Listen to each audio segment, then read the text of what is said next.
know why I feel this way. Every day I wanna run away. I think I'll go back to that place I stay. Play on the server the TimeShot way. Hello people, it's Poet and we are back on TimeShot. Now, I actually recorded the whole thing that I'm going to be talking about today already. And I had recorded a bunch in the donor room earlier, but I found that I had so many Steam room donations that it just took like half an hour to go through them. Seriously, half an hour for me to go through them. So in order to prevent my video from being over an hour long like it currently is, I'm going to cut the first part out. I'm going to put this part in, and then I'll cut back to where we were before. So the Steam room has seen a bunch of donations today. You can see that it's been extended. I did that on video also. And we start right about right here. So the Spiffy Creeper has given me lots and lots of very nice messages and stuff. I believe he's also on Patreon as well. Sends me really nice heartfelt messages there. And he's donated 4 games today. So he's done Mind Path to Thalamus, which is a cool exploration game. He's also given me Grav, which is another exploration game. Looks really cool. What else? He gave me Doors, which is sort of like Limbo meets the Stanley Parable, which I'm very excited to play. It was very high on my wish list. And what else did he give me here? Wait, did I miss one? Doors. Oh, yeah, right here. Sterenden is a space exploration game, maybe, possibly? Or maybe a space shooter? It's a space game. That's all that I know about it. I know nothing at all about that game, but I can't wait to see what it's like. So let's see. Where else are we? So we also got... Okay, that one. And then we got this one from Velocirator. Draw a Stickman Epic 2. I didn't even know that there was a 2. I can't wait to play that. That's going to be awesome. And his message basically said that he subscribed around the time I was doing the first one. And so he thought that I'd like the second one. And absolutely I would. I didn't even know it was a game. It would totally have been on my wish list. So, thank you. This one is from DexJam. Rise of the Tomb Raider, which is an awesome looking game. Visually, the graphics are some of the best that I've ever seen. It's kind of like a remastered original Tomb Raider. I can't wait to try that one. I was never big into Tomb Raider. I think the last time I played a Tomb Raider game was in the 90s, but I can't wait to try it and see what it's like, the new ones. Here we go from Katatendo, who might be actually a cousin of mine. Me and Poetando. I don't know. They got me homesick, though, which is a great looking game. It's one that was very high on my wish list also. I really have wanted to try it for a very long time and just haven't been able to afford the luxury of playing it. So thank you so much. This is from Zeniatus. And they got me Oh. It's basically the name of the game is Oh. And it's I guess it's like a little indie puzzle game, sort of, kind of. I have no idea what it's about, but apparently it's a very relaxing game to kill time with. So I probably will really enjoy it. I love those kinds of games. Okay, did those. And then General got me Scrap Mechanic, which was also, I think, even at maybe the top of my wish list. I've been wanting to play this for a very long time, since I saw Beery start playing it. I'm losing my voice right now. Ugh. Hold on, let me take a sip of coffee.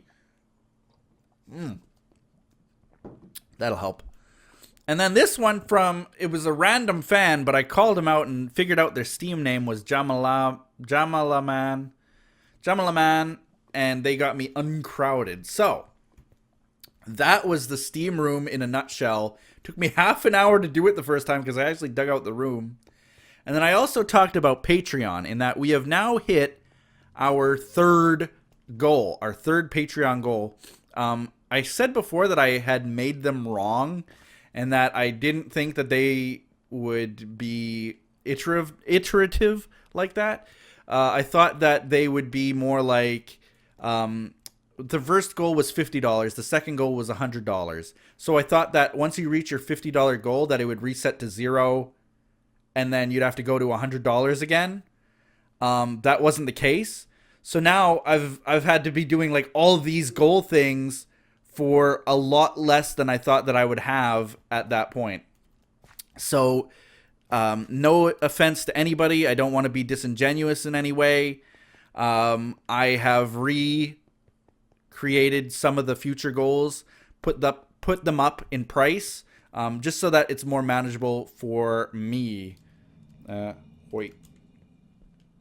So that's very, very cool, though, that we are getting the goals met.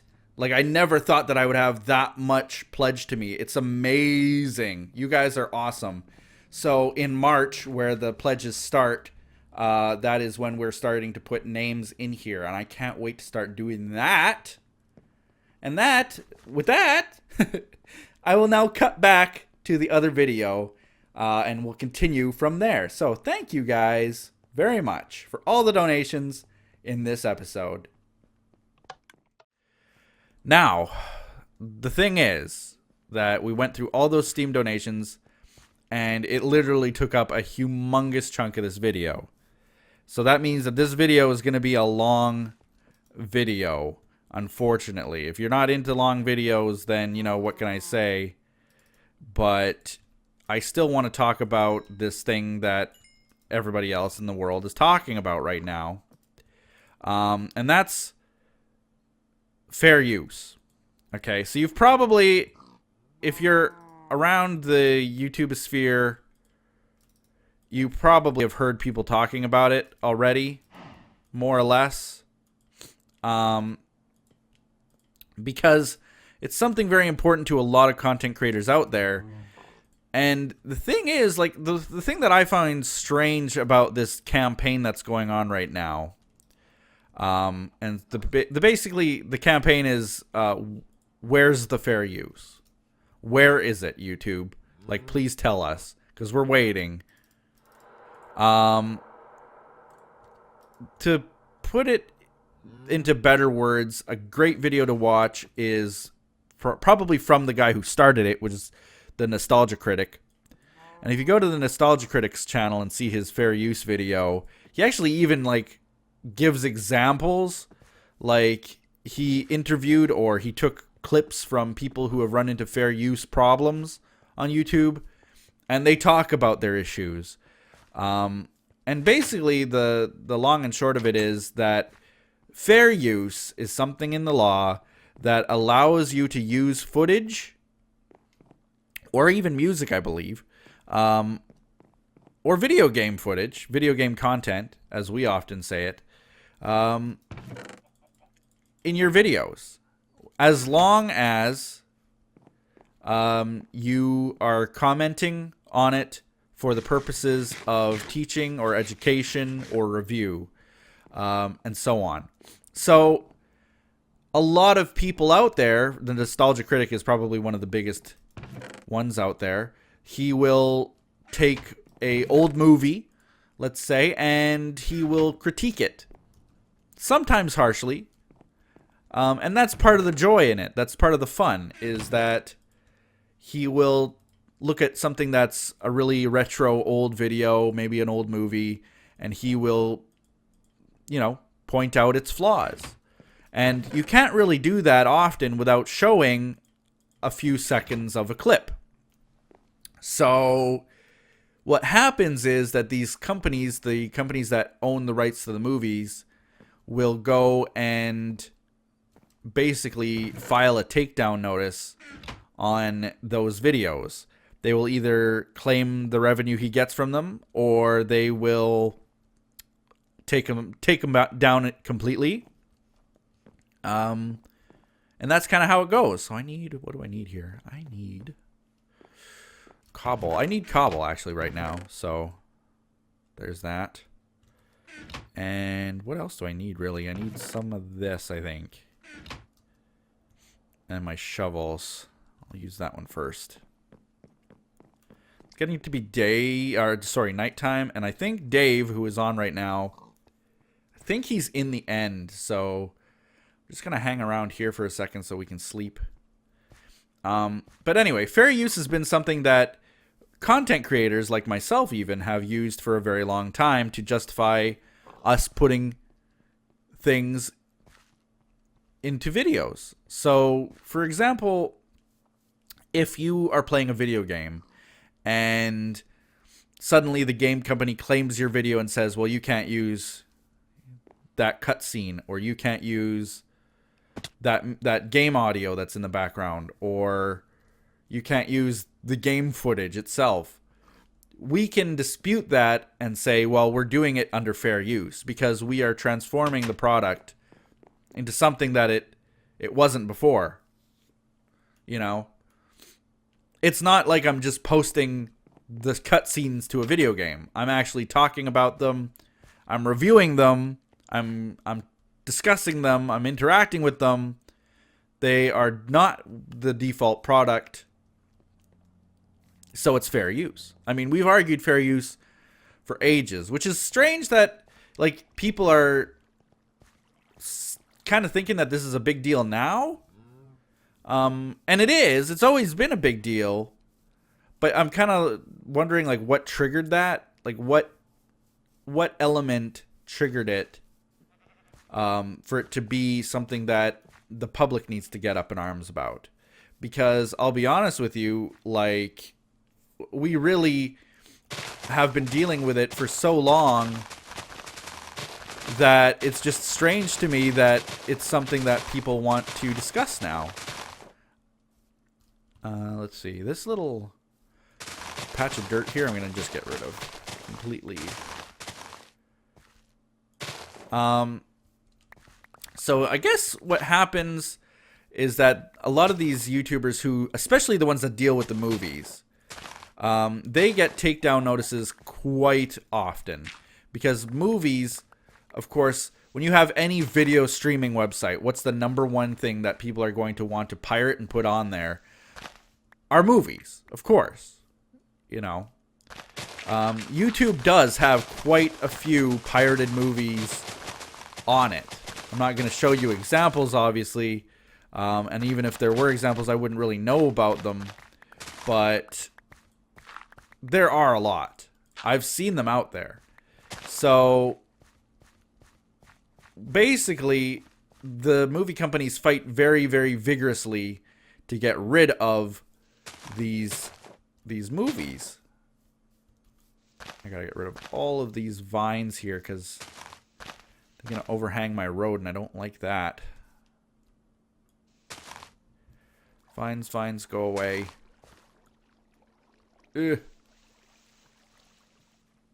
I can't reach it. Why? Come on. There we go.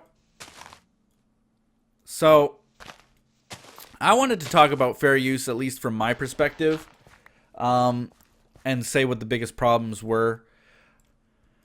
The big problem about fair use is that there's nobody to uphold the law. It seems like YouTube just has a self-policing system where if I see someone posting my video, say that's a good example of where it would actually come in handy, is if I see someone posting my video and it's not me. Obviously, I wouldn't want them to have, you know, access to my video, and I wouldn't want them to make money from my video.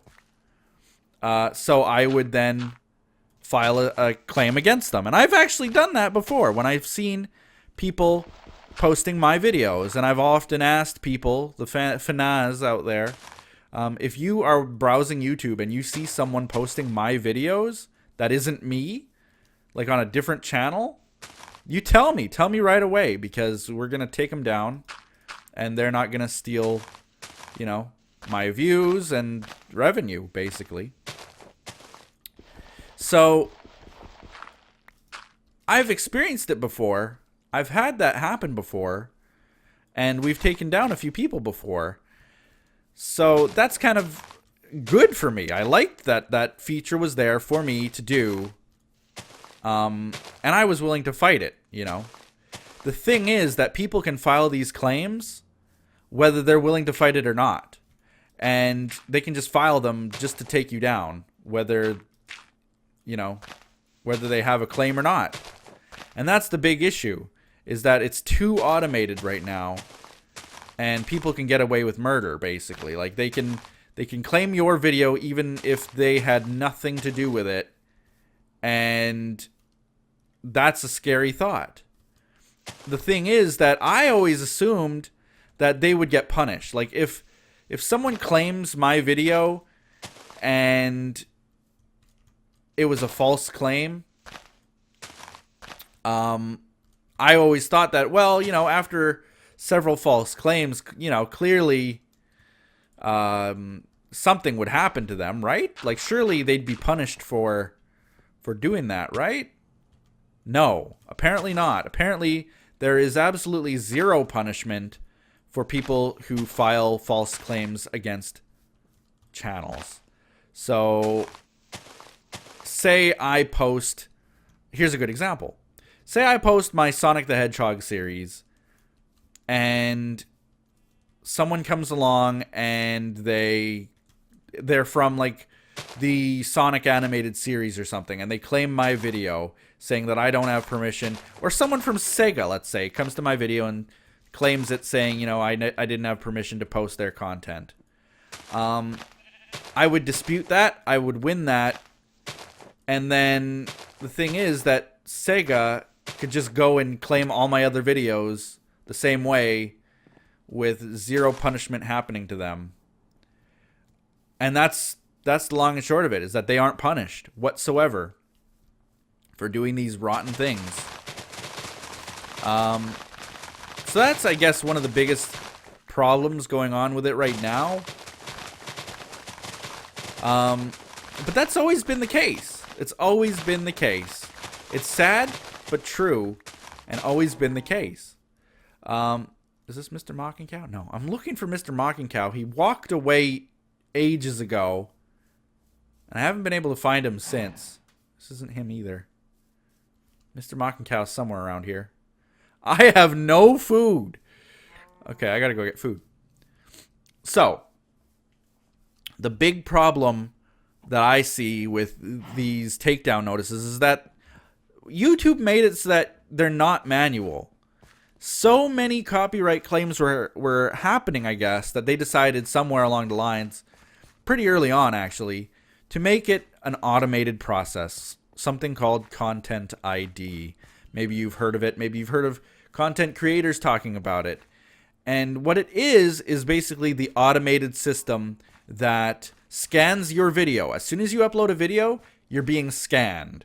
And that scan, if it comes up with any content that someone else out there has deemed their property, you will get flagged for it. So it could be anything from, here's a good example, is that I have the ability to enable Content ID scanning on my videos. And I'll use Sonic again because this is actually what happened, is that I enabled Content ID by accident, completely by accident, on episode 5 of my Sonic series. Just random episode in the middle of... Like, I never enable Content ID on any of my videos, except for my dinosaur series. That is the only series that I do that.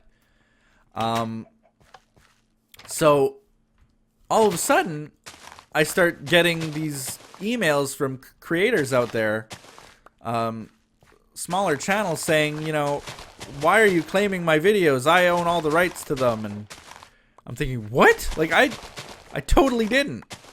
But what was happening is the automated system was taking, like, the game sound from the background of me playing Sonic, and it was claiming these other people's videos. Now, that's totally uncool. So I go to release the claim, and wouldn't you know it, I don't even have the ability to release this automated claim. I actually had to get in touch with my partner manager, who was like on vacation or something and didn't reply for days. And meanwhile, these other channels out there were having these claims against them by me. I felt so bad about it because I suddenly became that guy, the channel that claims content unjustly, you know? So I can obviously see very easily, from a very personal perspective, how easy this automated system is to get wrong. Like, I was talking during the video, it didn't care. It heard the same background music in two completely different people's videos, and it claimed that one, saying you can't post that. That's what happens with this Content ID automated system. So movies use this to generally take out movie clips that you're using. And I've even heard it go so far as when people are playing the Jurassic Park Builder game, the T-Rex roar, when you click on the T-Rex to collect coins in this little Facebook game, that has been flagged by Universal Studios as like their copyrighted audio. Can you believe that? Can you believe that that is something that actually happens? So the automated system isn't a good one. And the problem with the automated system isn't that it's automated, because in fact, that kind of system has its warrants. Like, most of the time, if you are claiming content that is entirely yours, then it would make sense that, you know, you should be able to claim it, and it should be able to do it automatically. Without you having to search for hours and hours and hours at a time on YouTube to find videos that are yours. So it sort of makes sense, but then it doesn't, because the false claims come in. So how do we fix that? Well, the problem would be fixed if there was any at all user intervention. Like I said to you guys, once that claim I had accidentally made was done, there was no way for me to release that claim. There was no way for me to release that claim. There was nobody on YouTube I could have talked to.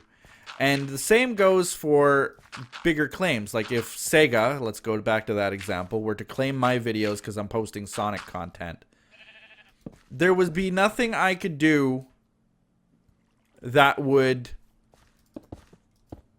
get out of my way. There was nothing I could do to talk to YouTube and say, hey, wait a minute, this is a false claim. This company's obviously like making a bunch of false claims against channels. Like, you should really stop that.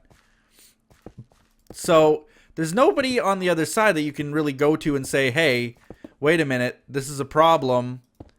Please fix. Anytime now would be great. It just doesn't happen that way. So, but do you want a YouTube to intervene when it comes to claims like that? Because like I said, that one claim that I made was an accident. It was purely an accident. I didn't mean to claim the 5th episode in a random Sonic series that gets no views. It just doesn't make sense that I would do that. It was an accident through and through that I made that claim. I had no control over it. It was automated. It happened without me wanting it to. So then, do you punish me for that when I had absolutely no control over it? The same can probably be said for companies, bigger companies. You know, they put their videos in the system, and more often than not, I would bet you that they are automated. So do you punish them for using the automated system the way that it was built? Really, no. It shouldn't be that way. But I guess the big call right now is to remove the automation completely. I mean, that's my guess anyway. Because honestly, the automation is very flawed. And the law actually dictates, this is further law here, regarding fair use. It actually dictates that you must take fair use into account before you flex your copyright muscles. And that obviously can't happen with an automated system. Seriously, it can't. It just can't happen. I can't say, oh, well, you know, this guy's actually using fair use, so I'm not going to file a strike against him or a claim against him. if I don't even see the video before the claim is made, if it's all done automatically, like that I can't control that. So I'm assuming that all these people who are talking about it right now on all the different YouTube channels out there are kind of calling the automation into question and calling for the automation to be removed. Wouldn't that make sense, I guess? So that's what I think that the thing is about. Because honestly, like I said before at the start of this, is that it's been going on forever. So the big reason why I have a partnership right now, I am part of a partner network called Defy Media. If you search me up on Social Blade or something like that, it'll say Alloy. This is my partner network. What they do for me, and the only reason why I am a partner with them, is because they offer me legal protection and also prevent me from being Content ID scanned. So here's the thing, is that bigger networks, bigger people, bigger channels actually are immune to these same automated risks that people who want to go on their own have. Like, if I were to go on my own right now and say, you know what, I don't need a network, I can do this on my own, suddenly all of my videos would be subject to scanning like that. And maybe it's not a big deal. And I've talked to a lot of people from TimeShot who aren't partnered with anybody, and they say, you know what, really, honestly, I don't have an issue. Maybe one video a month, or maybe even less than that. One video a year even. I know that, like, for example, the Lego videos cause quite a bit of problem. And I've done a Lego video and was fortunate enough not to have any problems with it after I fought. But you'll remember that. Because what happened is I started posting my Lego series, and at that time my network changed a few things with their members, and for those who were in very, very good standing legally, they removed from something called managed partnership. So this is something I'm going to talk about in a second in way more detail. But basically, managed partnership was what the cause was, and all of my Lego videos started getting flagged and were being monetized by some completely different company, you know?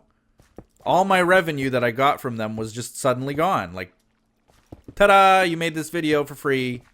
You're not getting anything back from it. Hope you enjoy.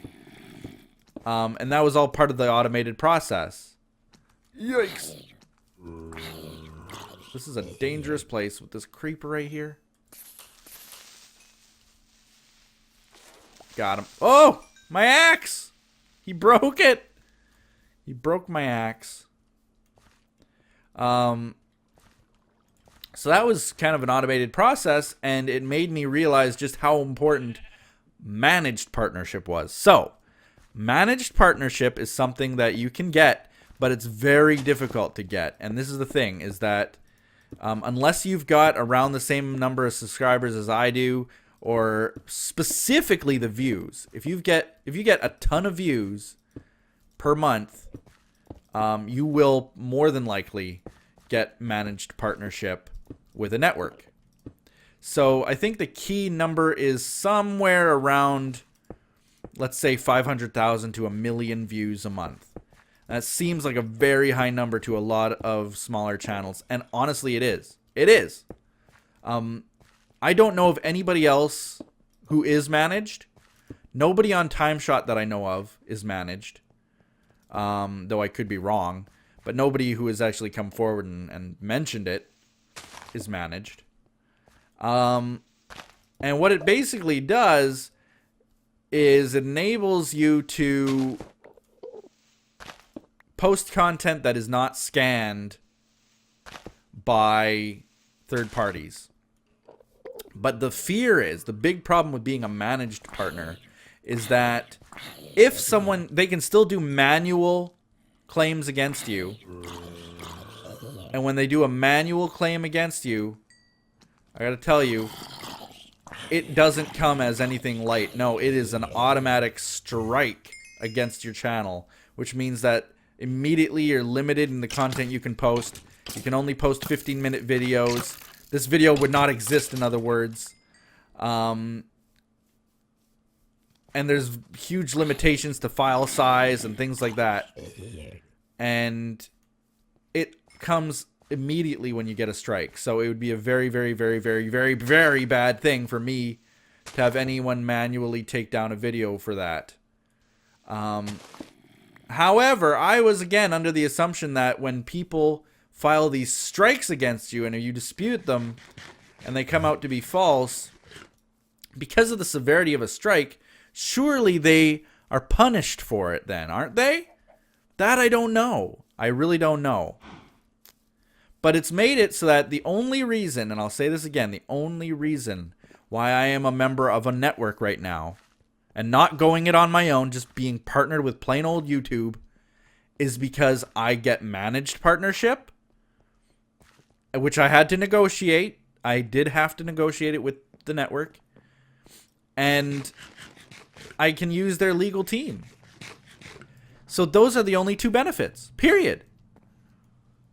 Otherwise, I would go alone and say, you know what? YouTube partnership is good enough. I don't need to be partnered with Defy or Machinima or Full Screen or, you know, there's a slew of different ones. The only reason is because I'm a managed partner. So why would I still be partnered with, you know, TGN or RPM or Maker Studios? There's just so many networks out there. But the only reason I am is because I get managed partnership with Defy Media, and I can use their legal team if I really need to. Oh, I didn't get more gravel. So it's crazy that I have to settle to be partnered and potentially give a portion of my revenue away just because I want that protection from these false claims. Isn't that crazy? That's the system that we live in. So when I was at Minecon 2013, this was in Florida, several years ago now, like 3 years ago, there was actually the former head of YouTube partnerships there, like pretty big shot. And he did a talk about something, I don't even remember what, it wasn't important. But after he did his talk, I stayed behind and me and the group I was with asked him the question, like, you know, what really is the benefit of being partnered when you get all these false claims against you? And he seriously looked me in the eye and said, that's the cost of doing business. You know, either you give away a portion of your revenue to be in a network and be protected, or you just give away a portion of your revenue to these false claims. That's the cost of doing business. Isn't that crazy that that's the answer? The cost of doing business is to give away some of your revenue because our system isn't perfect. You know, that's essentially what he's saying. And it's scary that, you know, they take a huge portion of the revenue regardless. I've talked about this in just a few episodes ago, where YouTube takes 45% of every single cent that I make that isn't through like Patreon or through donations. They take 45%. And if I get a claim against me, they still get that 45%. They never lose money on these bad deals. And that's the other kind of crummy thing. So it's tough, you know? What can we do? Really, the system is flawed. I don't know how to fix it except to maybe remove the automation. But at the same time, I do kind of like the automation for when it is necessary. Like I was saying before, oh, this is wrong. Like I was saying before, you know, it becomes necessary so that I don't have to go through hundreds and hundreds of searches every day to find out if someone is stealing my videos or not. The system takes care of it for me. So I really like that part of it, but do I like the fact that I'm getting claimed automatically or that other people are getting claimed automatically falsely? No. So I think that there's work to be done in the automated system. I don't think the automated system should go away. But I think that work needs to be done to make it a little bit less immediate. So one of the biggest things that people are saying right now is that, you know, it's fine to immediately and automatically detect these things. Like, oh, it's potentially someone is using your video.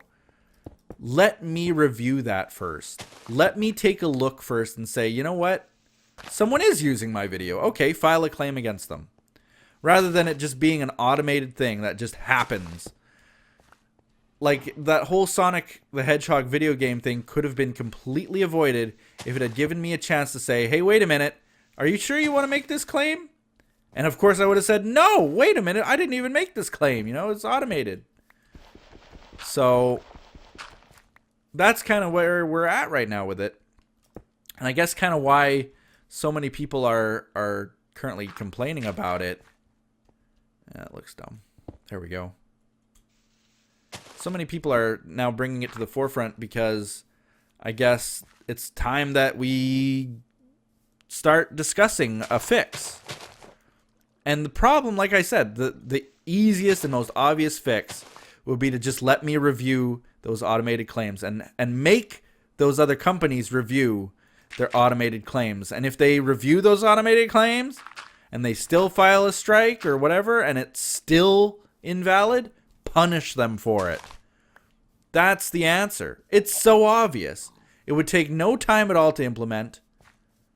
And it's just a matter of getting YouTube on board and getting them to do these changes. So hopefully that explained it. Again, I want to say that like managed partnership is one of the only ways to really avoid it. The automation. It's impossible to get basically. To be a member of my network, you need, I think, a minimum of 1.5 million views a month, which is a ton. That is a lot. Other networks have offered me managed partnership before. One was Curse. One was TGN. One was RPM, I believe they did. They've all offered me managed partnerships, but only because I was one of their, quote, top tier members with my view count.